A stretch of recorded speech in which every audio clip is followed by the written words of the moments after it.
Tapos na talaga. So, yun. So, dun sa story, no, kaya hindi nakalakad si Pedro dun sa may tubig kasi natakot siya. So, tayo din, no, bago tayo, para makayanan din nating makalakad sa tubig, kailangan natin tanggalin lahat ng takot natin, tapos mag-focus tayo kay Jesus.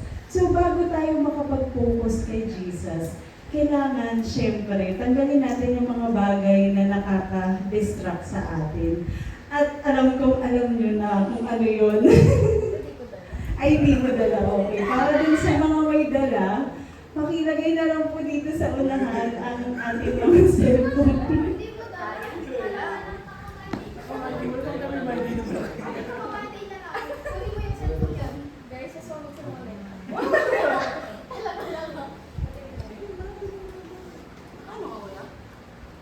Dito lang, huwag kayong mag-alala kasi naman to. Hindi ko mabibenta. Hindi naman daw. Dito sa mas nili.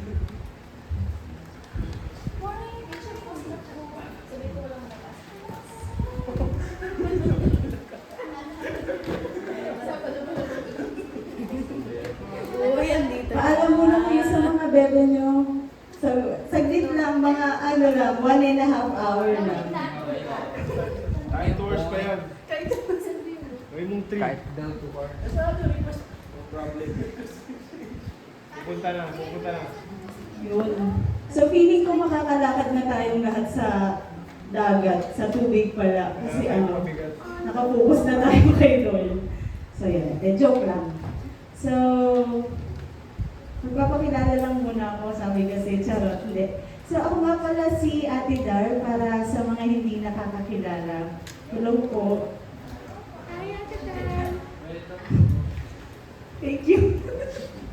So, kamusta naman yung mga grades nyo? Kasi nakita ko parang yung iba dito, lumabas na ata yung grades. Parang si Peter.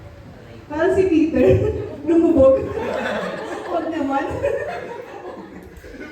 Hindi nga, pero sana, hindi alam ko mataas yung mga grades nyo. Teacher lang may problema. Oo, ganyan talaga yan. Kahit ako dati sinasabi ko yun, teacher yung may problema. So ngayon, so ngayong gabi, I will share with you yung mga fruits ng prayer ko during nung silent retreat namin nung August, na may temang Anchored, Be Sail Together. So during sa may retreat, yung mga major points na binigay sa amin nung retreat is about sa storms or challenges. Alam ko baka yung iba sa inyo,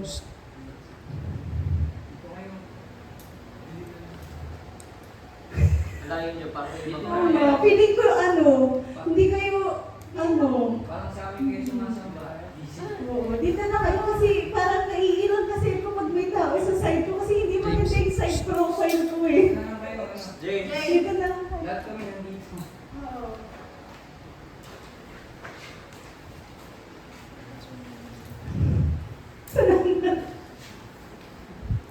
Hindi niya angulo yan. Oo, hindi ko angulo to eh. Dito yung angulo ko. Dito lang kayo.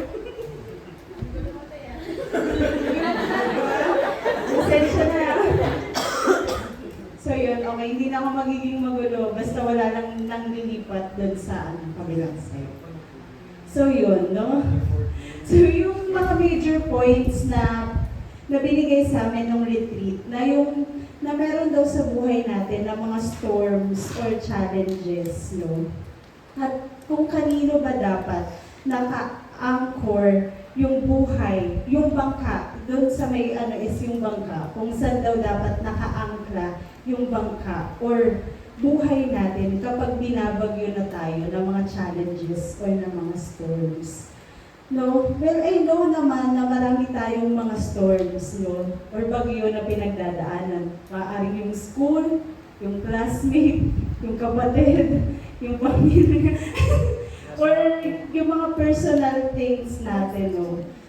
So, but I hope na alam natin kung sino yung anchor or kasama natin habang hinaharap yung mga storms ng buhay natin. Well, kasi ako, akala ko, kilala ko na kung sino yung kasama ko. Hindi pa pala. So before attending the retreat, no, akala ko, kilala ko na si Jesus. Lipat mo nga, anong kasunod? Yan.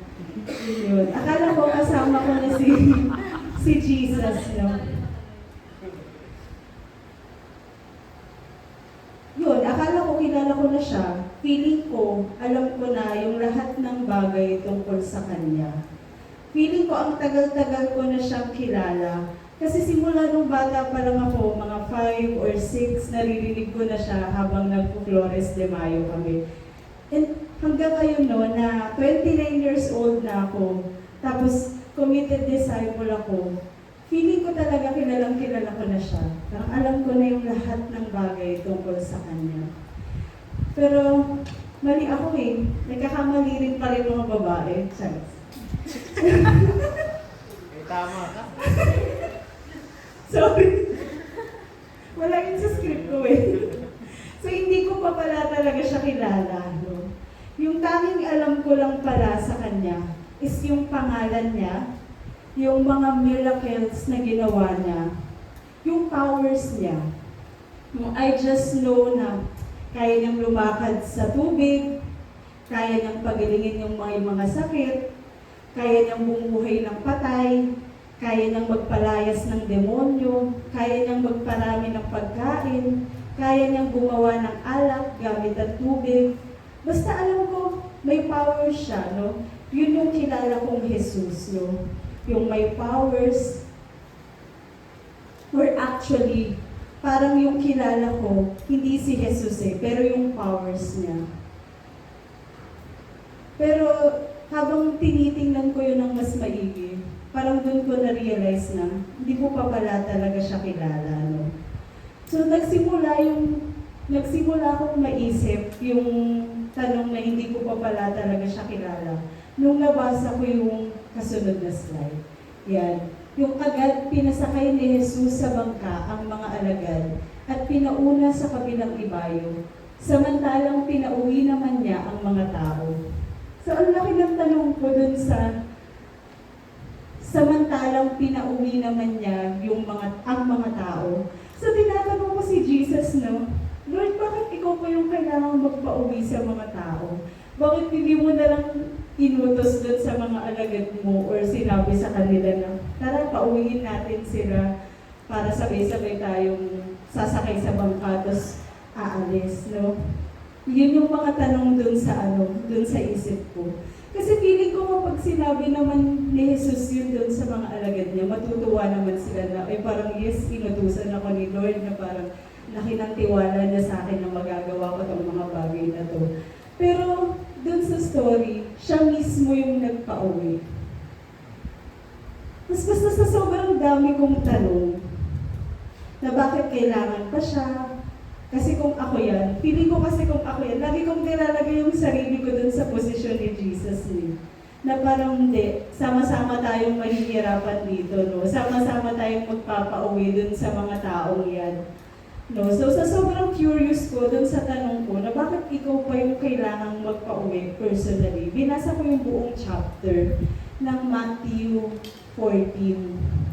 So sa Matthew 14, yung unang story na kunento is nung pinugutan ng ulo si Juan Bautista. So kilala naman natin si Juan Bautista, no? Siya yung pinsan ni Jesus. Tapos yung sunod na story, nung after mapugutan ni Juan Bautista, pumunta kay Jesus yung mga alagad niya, tapos sinabi kay Jesus na namatay na daw si Juan Bautista. So after nun, nalungkot si Jesus, tapos gusto niya sanang pumunta sa bundok or sa secluded na lugar para magluksa, tapos para din mag-pray. Pero sinundan siya ng mga tao. Tapos nung pagkababa niya dun sa may bangka, kasi sumakay siya ng bangka para mapag-isa siya, nakita niya ang daming tao. Sobrang daming taong nag-aantay para sa kanya. Tapos yun na yung part ng 5 loaves and 2 fishes. So alam naman din natin na ginawa niyang madami, pinarami niya yung tinapay at saka yung isda para mapakain silang lahat. So after nun, ito na yung part nung sa nun sa sinabi na ni Jesus na sumakay na kayo ng bangka, tapos ako na yung magpapauwi sa mga taong to, sa mga taong pinakain niya. So I was imagining Jesus during that time, no, na namatayan na siya ng pinsan, iba ng taong malapit sa kanya. For sure, sobrang sakit nun, sobrang hirap nun. Pero hindi man lang siya nakapagluksa ng maayos, no. Sinundan siya ng mga tao, nagpagaling siya, nagpakain siya, tapos siya pa yung nag-dismiss sa kanila, no. Kasi kung ako yun, for sure, alam ko yung magiging reaction ko eh. Alam ko, sasabihin ko na, wait lang mo, parang namatayan na ako, pwedeng malungkot muna ako, or ako muna, or pwede bang huwag niyo muna akong lapitan, pwedeng next week niyo na ako kausapin, or next month. Pwedeng maging malungkot muna ako, no? So, tama na muna, no? Parang feeling ko ganun yung magiging reaction ko, yung iisipin ko agad yung sarili ko, na wala akong pake kung ano man yung nangyayari sa inyo, basta malungkot ako, gusto kong maramdamin to.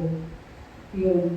So, para akong that moment ko, para akong sinampal ng katotohanan, na ang babaw pala ng pagkakakilala ko kay Jesus, no?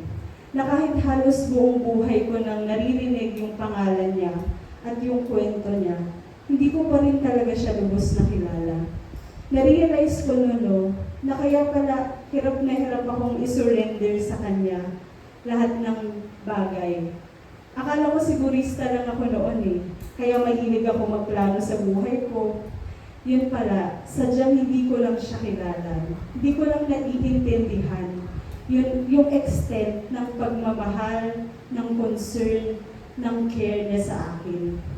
Kaya pala, pag may mga bagay or tao siyang binabawi sa akin, hirap na hirap akong isurrender. Kahit in the first place, siya naman yung nagbigay nun. Wala naman akong ganun kung hindi na rin binigay sa akin. Kasi feeling ko mas alam ko yung buhay ko eh. Mas alam ko kung ano yung makakabuti sa akin. Yung feeling ko ako lang yung may paki sa buhay ko. Kasi nga buhay ko to. Parang pag sumasakay lang tayo ng sasakyan, no? Ako pagkakilala ko yung nagdadrive ng sasakyan, tiwala akong matulog. Wala na akong pake kung anong, basta alam ko kung sino siya. Pero pag di ko kakilala, parang hirap na hirap akong matulog kasi feeling ko ibabangga niya ako. So parang ganun siguro, ganun yung pagkakaano ko, no? Na kaya siguro hindi ako ganun nagtitiwala sa Diyos. Kasi feeling ko dadalhin niya ako sa di maganda. Pero hindi naman talaga, no? So, na-realize ko lang din na kung sinantabi nga ni Jesus yung pagluluksa niya para kay Juan at nagpagaling siya ng mga may sakit at nagpakain ng mga tao, hindi niya rin kaya gagawin yun sa akin. Eh, kagaya ko lang din naman sila, no, na may mga pinagdadaan ng bagyo sa buhay. So, doon ako napatanong sa sarili ko, gaano ko nga ba kakilala si Jesus? Baka katulad lang nitong anchor na tulog, mababaw. Hindi ko alam kung paano siya i-explain eh. Pero wala pa kasi siya dun sa may kailaliman. Later. So, hindi man lang umabot sa tunay na patutunguhan ito, or dun sa may seabed, or dun sa kalaliman ng dagat mo. So, alam nyo ba, ayon dun sa research ko, no, na kapag yung anchor daw ay hindi umabot dun sa may seabed, hindi niya din magagawa yung purpose niya. So, hindi rin siya,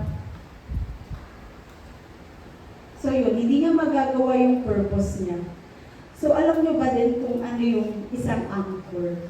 Or familiar kayo? Dito! Ay, ano? Yung okay. Mas anchor pala. Sorry, di ba kanina ko pa, dapat pala i-explain ko siya sa unahan. So, yung anchor,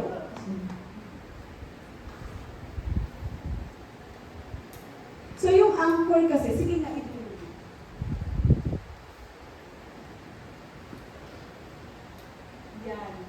Yan, ganyan kasi yung isang anchor. So, yung anchor is, siya yung nagpapatigil dun sa may barko.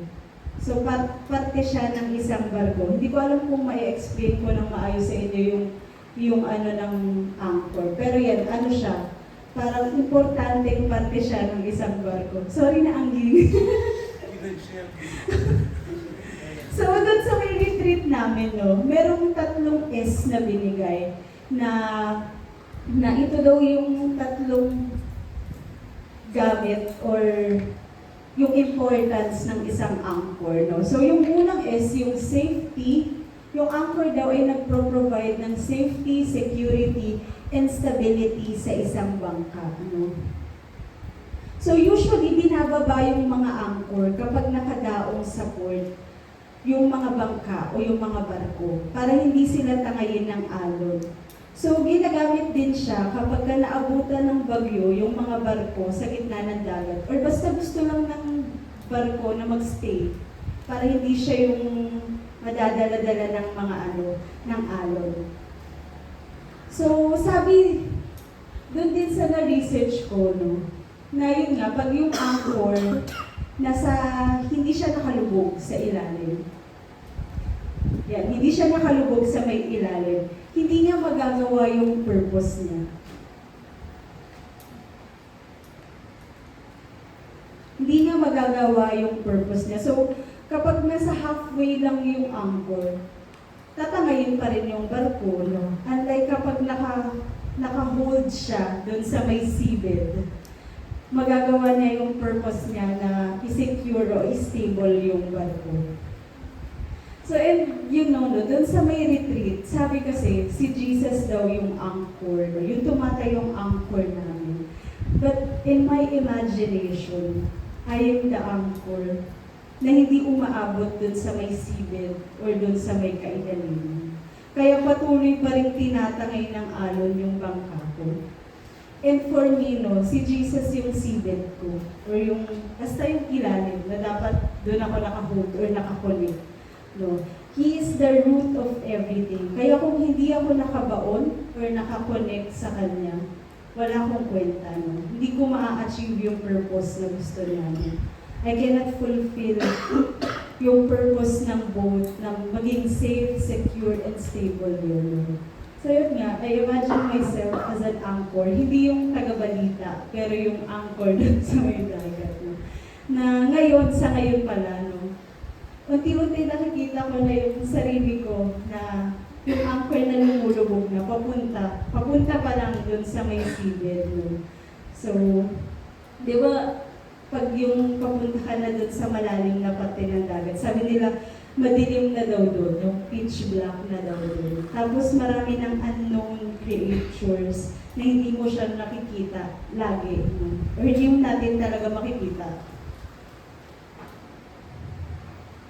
So it's like na you're stepping to an unknown place na hindi mo alam kung anong pwede mong makita or kung anong pwedeng mangyari sa akin. No? Just like that, no? Ngayon na I'm trying to deepen my relationship to God, it feels na I am stepping to an unknown place, but with certain peace and calmness inside me. No? Yung tipong alam kong makakarating din naman ako sa patutunguhan at makaka-hold dun sa may seabed, no? Kung saan naman talaga ako dapat. No? So yung invitation sa akin during the retreat is to go deeper. Kaya yun yung ginawa kong title dun sa sa may sharing ko ng fruits, to go deeper. And I believe, no, na it's also the invitation for us all, no, to go deeper our relationship with Jesus. Know Him more than the stories, no, na naririnig at nababasa natin sa Bible, no. Know Him personally, talk to Him always. And one of my concrete way of deepening now my relationship with Jesus after the retreat is really, no, dati kasi bago ko pumasok sa office, lagi akong saktuhan lang. So ang pasok namin is hanggang 8:30. So kikilos ako ng mga 7 or 7:30. Tapos dediretso na ako ng pasok. Ngayon bago ako pumasok, nagigising ako ng alas 5 para makaabot ako na, para magkaroon ako ng 30 minutes or more time. Tapos dadaan ako ng adoration chapel para mag-stay doon. So yun yung nagiging practice ko ngayon. No?